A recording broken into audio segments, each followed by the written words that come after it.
Sa Cebu, buhay pa ang alaala ng isa sa pinakadakilang mandirigma sa ating kasaysayan. Si Lapu-Lapu. Na pumatay kay Madyala at gumamit daw ng mga galaw sa bakbakan na naging ugat ng modernong Filipino martial arts o arnis. Sa kasalukuyang henerasyon, may mga kalahi si Lapu-Lapu na nagpapatuloy ng laban.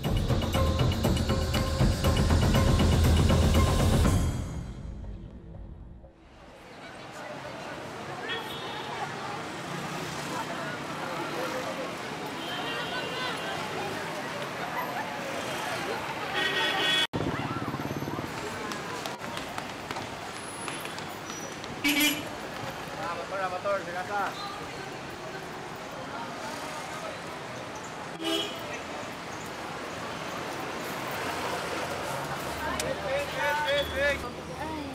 Mag-aaral sa senior high school sa Cebu City ang 18 taong gulang na si Camia Verano. Ganyan yung dress mo. Dress? Naka-dress? Dress. Malapit. 11 hard yung sa inyo ba? Sa Litria, saktura, upat, estudyante. Doon, Vicente, may sa car lang, kuya. Dito na tayo, bababa. Sige, nauna na. Halina. Pagkatapos ng klase, hindi pa siya uuwi sa bahay.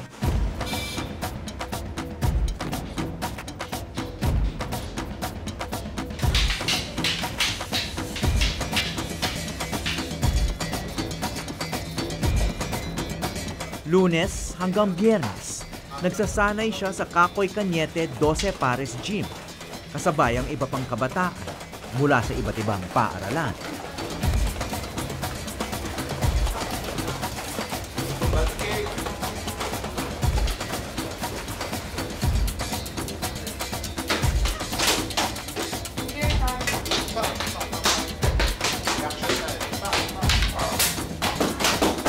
Dalawang oras ang kanyang ginugugol sa gym.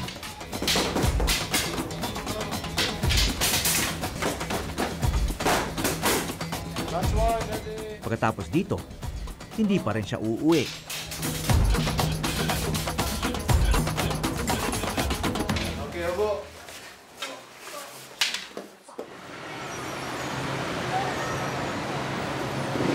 Babalik siya sa campus ng University of Cebu para magsanay naman bilang kasapi ng Arnis Varsity Team ng kanyang high school. 2 oras din siya magsasanay dito mula Lunes hanggang Biyernes at mas mahaba pa tuwing Sabado. Ang potensyal ni Camia sa Arnis o Eskrima, nakita ng kanyang PE teacher noong nasa ika-7 baitang pa lang siya sa Ramon Duterte Memorial High School sa Cebu. Sabi niya na, Iha, baka gusto mong sumali ng Arnis. Kailangan namin yung mabibigat na timbang, kagaya ko daw. Sabi ko, sir, hindi ako marunong siya. Magte-train lang tayo.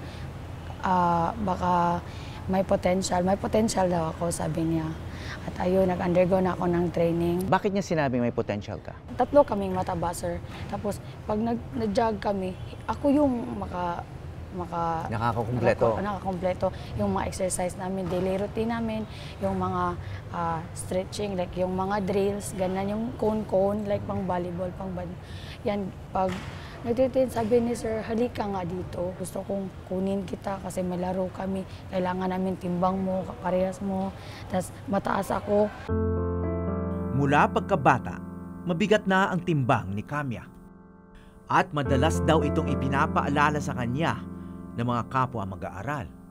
Uy, nandyan na naman yung mataba, yung damulag, yung ganyan. Iiyak ako, sir, papasok sa classroom. Sabi ng teacher ko, anong nangyari?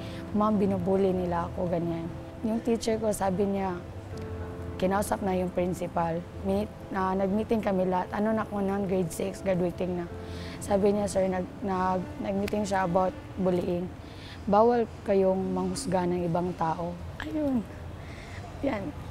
Hindi madali, sir, na until na nakamit ko tong timbang na to, may maraming mga challenges na dumating sa buhay ko bilang isang matabang player. Ganun. Yun nga.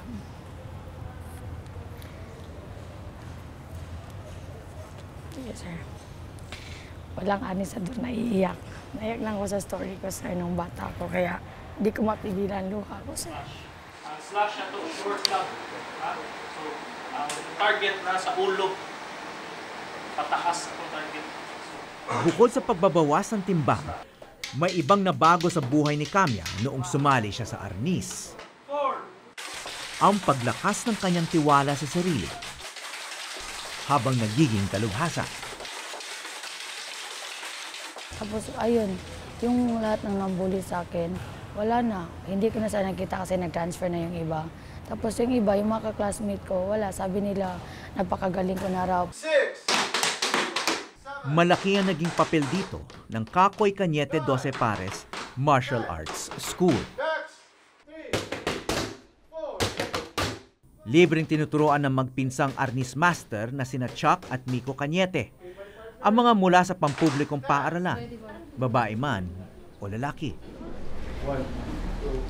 Kasi dito sa area namin, I think we have 4 public schools na ano lang, very close to our gym. So, kinokontak namin sila, yung mga coordinators nila. So, they have the opportunity to compete, not only locally, but internationally. Apo sina Chuck at Miko ng isa sa pinakakilalang arnis grandmaster sa Cebu, si Kakoy Cañete. Siya nagtayo ng Kakoy Cañete 12 Pares School ilang dekada nang nakaraan. May iba't ibang estilo ng arnis sa Pilipinas. Ngunit ang pamilya Cañete ang isa sa may malawak na impluwensya sa mundo ng arnis. I think one of his vision is really to spread out the FMA or the Eskrima. Bakit naisip niyang importante ang Eskrima? Bakit importante ang Eskrima para sa kanya? Aside from being a very effective form of exercise or self-defense, part ng culture ng Philippines kasi. Sa ibang bansa, yung nagturo ako sa Norway last month, so 50 participants, tapos may Filipino. He said, I feel very proud na nandun ka. Yung foreigners nagbabaw, ng respect sa'yo, nagli-listen sa mga sinasabi mo. Pero through martial arts lang yun nangyayari. Na they will listen, and then whatever you want them to do sa trainings, they will follow you. So through martial arts pala possible yan. May respect sila sa atin sa martial arts. Bagamat walang dokumentong nagpapatunay na arnis na ang gamit ni Lapu-Lapu laban sa mga mananakop, malalim ang paniniwalang yan sa Cebu.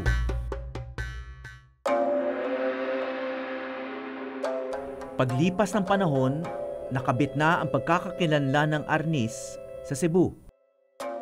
Ngunit ang totoo ay may kasaysayan din ito sa Iloilo, Ilocos, Batangas at iba pang probinsya.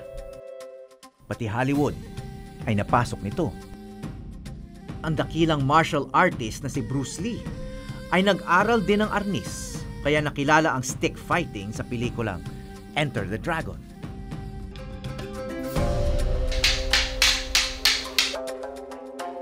May isang ang Hapon na nag-aaral ngayon sa 12 Pares School sa Cebu. Nakaapat na balik na siya sa magpinsang Cañete. Jiu-Jitsu at Aikido ang una niyang inaral hanggang sa natuklasan niya ang arnis. So how did you discover Eskrima?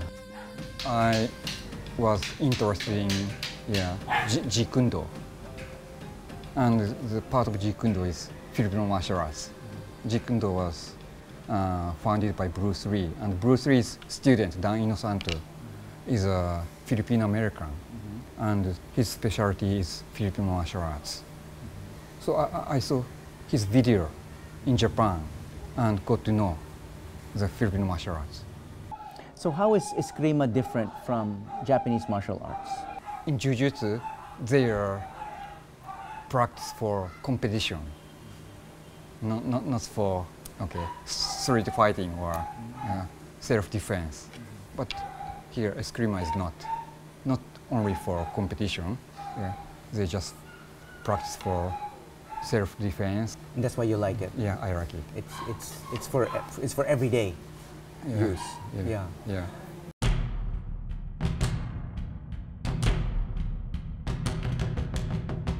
Halos taon-taon, nagdaraos ng Arnis Tournament ang Cacoy Cañete 12 Pares School na dinadaluhan ng atleta mula sa iba't ibang bansa. Yung distinct style ng 12 pares ay yung curving, tapos medium to close range.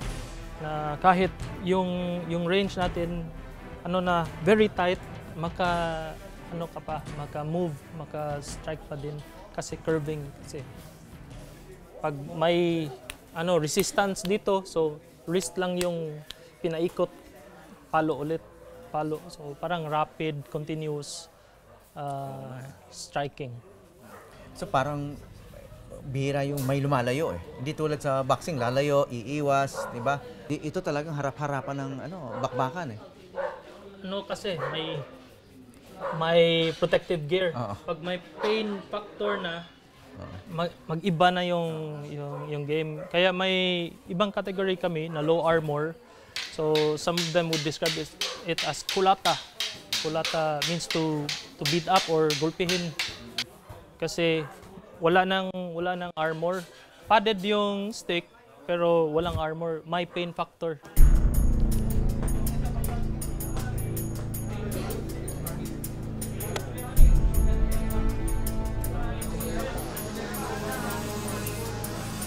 Pili kay ni kuha ka utang nga -1 siya pag-ana nimo. Sa darating na Agosto, merong uling International Arnis Tournament dito para ipagdiwang ang ika-100 taong kaarawan ng Lolo Cacoy ni Chuck at Miko.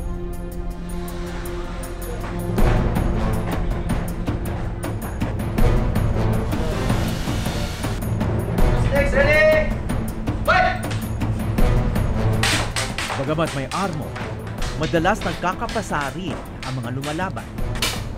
Kahit tune-up fight lang ito, todo ang lakas ng palo.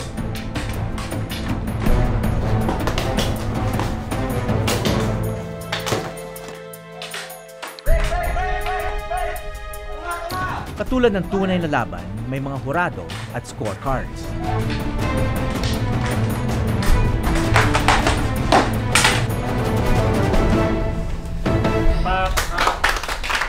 Paano ba yung scoring dyan? Bilangan ng palo o ano? Parang may criteria ka. Gaya ng boxing, 10-point mas system. So 10 yung isa, yung loser 9. Pag defensive lang yung isa, tapos lamang talaga yung isa, so 10-8. So ganyan naka-base yung scoring. Tapos you have to consider the speed, combinations of strikes na pakita niya. Kasi walang skills kung ganito lang. Dapat may ipakita mo yung art. Mahigit 100 na ang parangal na nakamit ni Kamya sa larangan ng Arnis. Noong taong 2018, siya ang pinarangalang Athlete of the Year ng kanyang high school. Ang husay niya sa Arnis naging daan para mabigyan siya ng scholarship sa senior high school ng University of Cebu. Number one purpose ko, sir, bakit sumali ako ng Arnis at sa university ako nag-aaral para mas hindi malaki yung babayaran namin sa school. Sabi ko nga kahapon, 8 kami, magkakapatid, nag-aaral lahat. 4 yung elementary, 4 yung high school. Malaki talaga pa. Tulong ng Arnis, tulong ni sir, coach namin. Konti na lang babayaran namin, ganyan, allowances, ganyan. Kaya hindi ko talaga kaya iwan to, sir. At mahal mo naman talaga. Mahal ko Hindi ka naman napipilitan dahil lang sa makakatipid yung magulang mo.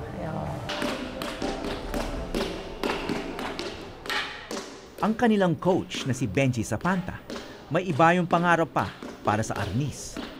Sa tingin mo, Ano yung future nitong Arnis? Malawak pa ba yung future nito? Sa tingin mo?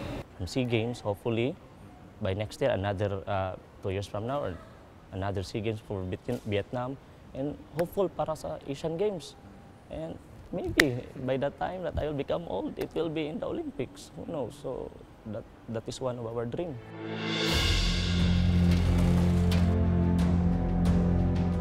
Arnis ang itinuturing na pambansang palaro ng Pilipinas. Isinabatas ito noong taong 2009. Kabilang ito sa palarong pambansa at sa tuwing itatanghal ang SEA Games sa Pilipinas. Ngunit malayo pa ito maging popular sa buong bansa at kulang pa ang suporta, lalo na kung ikukumpara sa mga banyagang martial art. Noong maliit pa ang anak ko, pinaaral ko rin siya ng Arnis. Ngunit tumigil nang mapansin niyang kakaunti ang ibang batang tulad niyang nag-aarnis. Ang Arnis moves kayang gamitin sa mapanganib na sitwasyon kahit walang hawak na patpat. At kahit mga karaniwang bagay ay maaring maging sandata, pandepensa. Kahit maliliit, wala to. Kahit ballpen? Wala to, ganyan lang. Kamay lang din, no?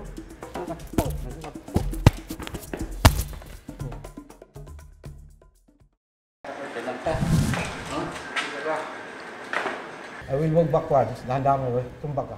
May kasamang demo ang interview ko kay Tyke Abella, isa pang kilalang Arnis Grandmaster sa Cebu. Hindi na ko nag-ano ng effort na, pero I can get it. Opisyal siya ng PECAF o Philippine Eskrima Kali Arnis Federation, ang pangunahing organisasyon ng mga arnisador sa bansa. Kasapi rin siya ng Lapunti Arnis de Abanico, isa pang kilalang grupo na iba ang estilo sa 12 pares. Everyone are welcome, girls or boys. But in my case, in my organization, I have the number of girls are more than the number of boys, because my thinking is that the girls are the first one that should be given priority because they are the weakest. But the moment they are using that ballpen or they are using that umbrella of them, yung mga kahit tong cellphone, ginagamit mo siya, bang! Very effective. The moment you will teach them, you just hit there, ha? Ang babae. Ang lalaki walang problema kasi kahit mga bagay ng laban yung lalaki. Ang babae talaga. But I tell them, if you show them with a weapon, a gun or a dagger, this one should must hate the eye. And then second, dito, the Adam's apple, bang, bang, automatically they will neutralize. I have my Arnis here. You have your Arnis stick? May laging dala si Tyke sa kanyang bag, kahit saan. Ano sa airplane, mahirap sila makadetect nito. Iwan ko. I learned it from the body. You tell them, you cover it, sir. Parang punyal, di ba? Pero ito, parang it was, magandang paggagawa ba? Hindi mo masasabi na it will become a fatal weapon. Yeah. Pero is it okay if you're telling us this, baka may mga taga-airline na nalalaman ngayon? Diba, ang stick is round. They will never say it is a stick. I can say that I use it in a roller. But my style is abanico. That's why I'm telling you. What kind of wood is that? A light bahe. It is not the one that is the old black. Kita mo? Kayang-kaya magpatumba ng kalaban ng sinumang marunong ng Arnis. Ngunit kasabay sa pagtuturo ng mga galaw nito ay ang pagiging maestro din ng iyong damdamin. Ang dami. Bagsak na siya, no? Mahalagang aral ito para kay Kamya. Bago kasi napasok sa Arnis, palaaway si Kamya kahit noong kinder pa.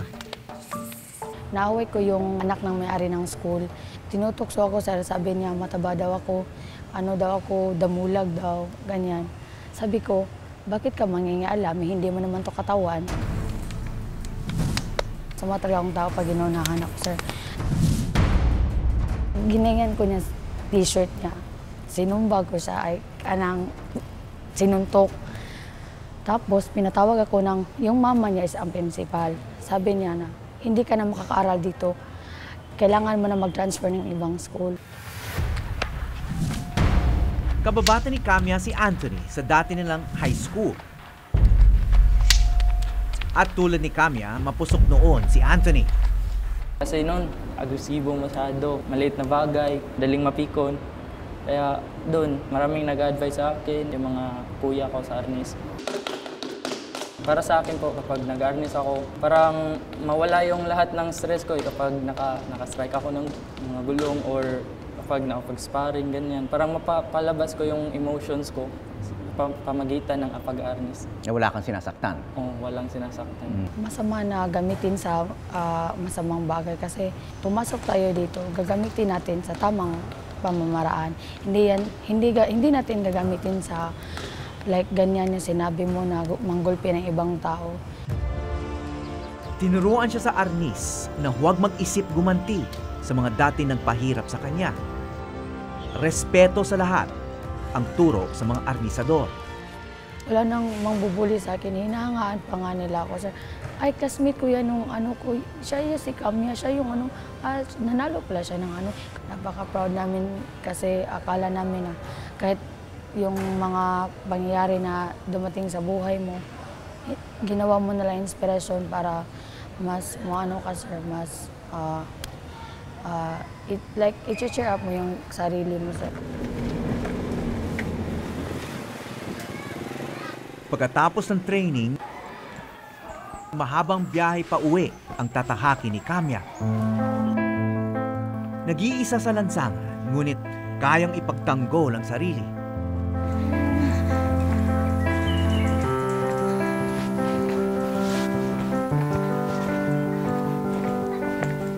Nang makarating kami sa kanila, Please na lang ako. lalo kaming humanga. At may dahilan pang mamangha.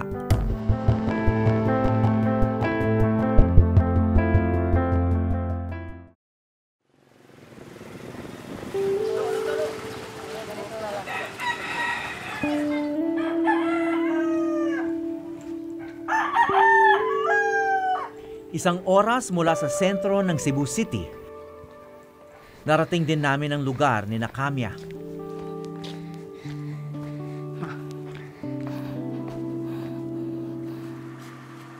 Sa tabi ng kanilang bahay, may kuweba. Mama ko po, sir. Opo. Falls kasi yan sana dito. Falls sana to, sir. Pagpasok namin, nagulat kami na may mga kwarto palang inukit sa bato. Diyan kami matutulog, like kung mga ano talaga. CR po to. Oh, may CR pa. May CR. Ano, Wow, ang kompleto. tubig. Ganyan yung tubig, oh. Nasa gilid, oh. May butas pa para sa TV. May ganito Ano pa. tayo dito? Ang malakondo sa loob ng yungin Ang laking project ito ah. ay proyekto pala ng ama ni Kamya. Dating sundalo ang tatay ni Kamya na ngayon isang faith healer. Ang mga pasilidad sa kuweba ipinatayo sa tulong ng isang banyagang nanalig sa kanya. May tanong ako sa inyo, sir. Anong reaction nyo nung nag-arnis na yung anak nyo? Gusto ba niya? Para dugo kong kan, instructor sa American Combat Judo Karate. Siya, sir, instructor. Ako ang So, instructor. martial artist din kayo?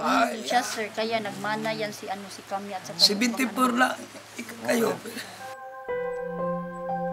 Pangalawa sa 8 magkakapatid si Kamya sa kanyang ina na si Geraldine. May 15 pa siyang kapatid sa ama sa una nitong asawa. Gusto mo bang ipagpatuloy niya yung pag-aarnis niya? Oo. Sabi ko niya sa kanya, pag matapos ka na sa pag-aaral mo, pwede tayong maglagay ng gym. Yung parang stadium ba ng mga arnis, ikaw isang business mo yan. Sabi ko sa kanya. Kasi manumanin yan sa sir, magkawa kami ng mga munchkin, bibili kami bibenta sa paaralan niya, pang-allowance nila, magpati sa sir, galing ng training. Nag-aaral yan sir. Sila, yung mga kapatid niya sir, yung kuyang isa, yung kapatid niyang babae, gawa yan sa gabi, pastillas, gawa sila para ibenta sa paaralan yan. Para sa mga tulad ni Kamya na kailangan magdoble kayod sa buhay, ang arnis ang siyang naging kaagapay niya. Number one is arnis. Diyan ako nababago talaga, sir. Like, masama talaga akong tao, sir, pag inunahan. Sabi ko kanina. Sa tulong ng arnis, sir, doon na nabago yung buhay ko kasi pag kahit kaano ka matalino, maganda or pinakamagaling maglaro, pag wala kang character, wala ka talaga, sir. Empty ka. Kaya natutunan ko na arnis ay nag-build up ng good character sa akin. Pangarap kong maging isang police, sir. Gusto kong makatulong sa mga tao na ngailangan.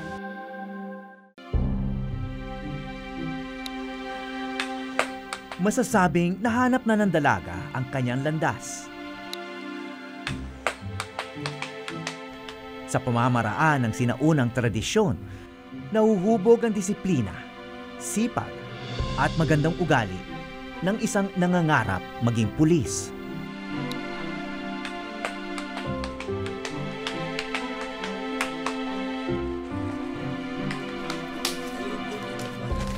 Sa kabila ng nakikita natin mga hindi ka nais-nais sa lipunan, nakatuklas kami ng daan sa pagiging isang mabuti Pilipino.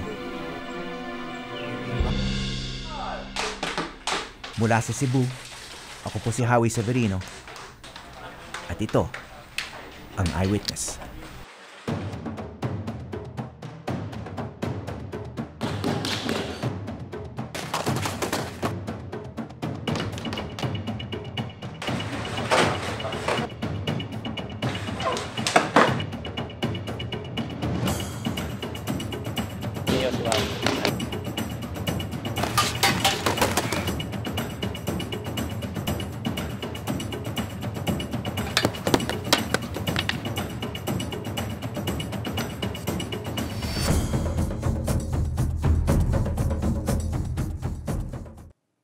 Maraming salamat sa pagtutok sa Eyewitness, mga kapuso.